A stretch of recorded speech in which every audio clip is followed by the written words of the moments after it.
Trade day. Yeah, that's me. What's good, YouTube? It's your boy Jay back at it again with another video. Um, so I got asked to do a live trading video. Honestly, I don't feel like doing that shit.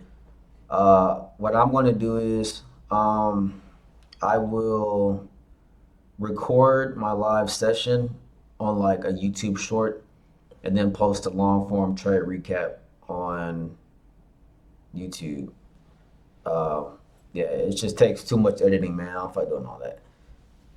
Again, I'll be streaming soon. Once I buy my Top Step account, then I'll be live streaming. So that'll be your live trade. But yeah, dude, it's just too much editing and cutting, and I don't feel like doing all that. So again, if you want to see my live trade, um, go to my YouTube Shorts daily, and I'll post a quick 60-second video of me in my live position, and then.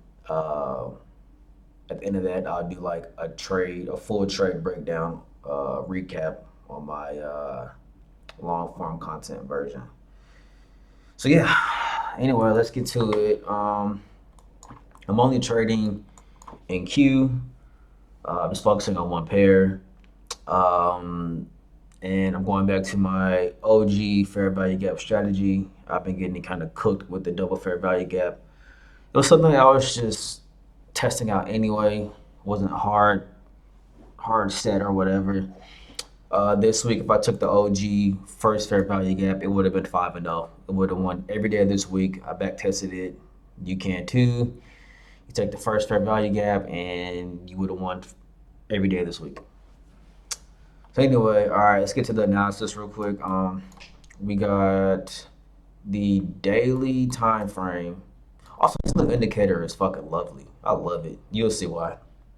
It's so much cleaner. Previous weekly lows, the daily candle swept all this structure. Yesterday's low, this low, I think on Monday's low, broke last Tuesday's low, just sucked all kinds of liquidity. Um, Also, we have a fair value gap on the daily that is bouncing off of. We go to the 4 hour. Look and see. All right, this kind of can get a little weird. So 4 hour making bearish structure to the downside. We got gaps to fill on the upside, and we got this huge gap to be filled down here. It looks like it's trying to fill some of these gaps from February. I was wondering when it's gonna come and get these because these need to get filled. Let's see. And two, again, I don't really follow the daily bias. It's more so I just see where price might want to head. Because again, the Judas swing strategy is a and can be a counter trend strategy for the most part. Because me, I just read and react to price. I don't really do anything. Like I can take a trade with the trend, but more so I'm just reacting to price. Oop, all right, got my indicator. I fucking love this thing. All right, so as you can see, one after I don't take trades at 9:30 open. I wait like 15 minutes. 9:45, I'll start looking. Really, I like trading at 10 a.m. the silver bullet hour, to be honest with you. But 9:45, I start looking. But today we had 10 a.m. news, so I'm not trading until 10 a.m. anyway.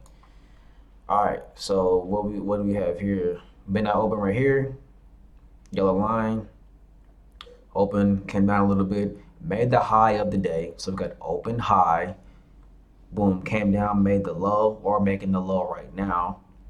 And we probably might close somewhere up here because you got another pattern, open high, low, close. It might close down here or somewhere up here. Price is going to need to pull back some. It's not just going to just tank all day. As you can see, we swept Asia low, London low, yesterday's low, yesterday's New York PM low, previous weekly low, bouncing off of a daily fair value gap. Like, yo, we're below 8:30 open, below midnight open. We need to come up some. So, what do? I read and react.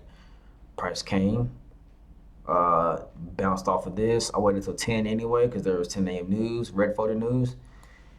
And then we got in there for a buy. We got hella gaps to fill to the upside on the 15-minute time frame right here. Got all these gaps to fill, which didn't fill it yet. So I dropped down to the 1-minute time frame. Again, I waited till 10. 10 happened. Wait about 10, 15 minutes afterwards. We got our first breaker structure right here. First breaker structure right here on this candle. Good displacement.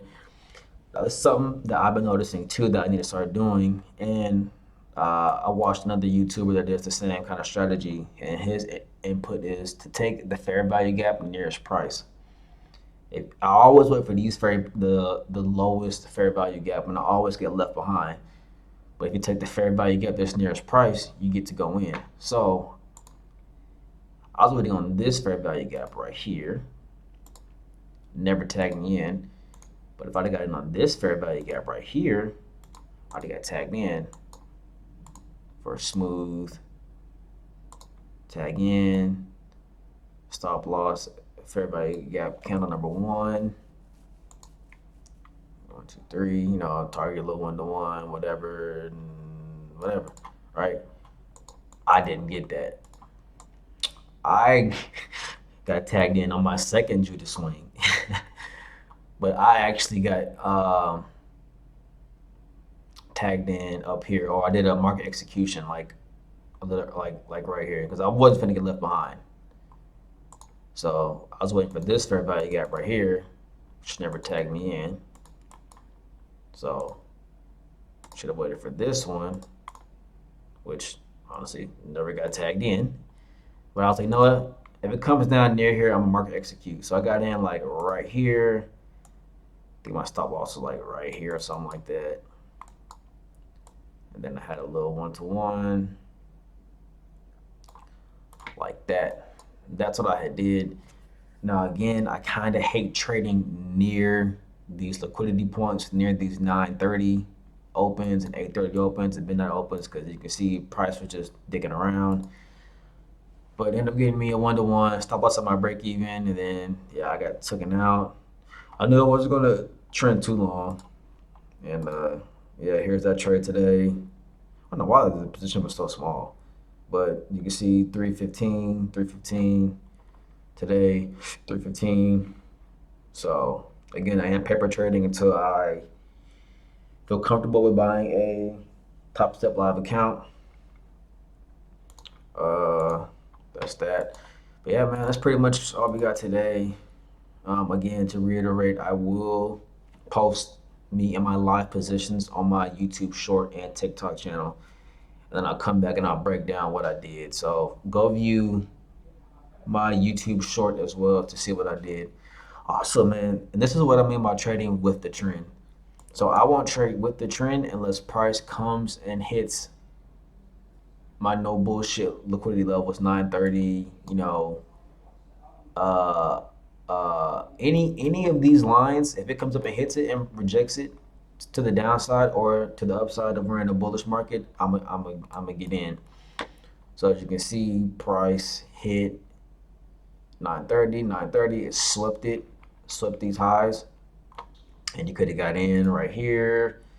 Let's see, breaker structure, displacement, stop loss, boom. This is what I mean by trading with the trend. But since, again, this is me reading and reacting, since price was showing me bullish order flow, I went with the bullish trend. Because price didn't sweep this yet after 10 a.m. So it came up here to sweep it, to drop. But I would have already been in the trade because I'd have been in this buy position right here. But if I didn't get it set up and then I saw this, I would have gotten it for a sell because this is trading with the trend. It swept a no bullshit liquidity level, 9:30.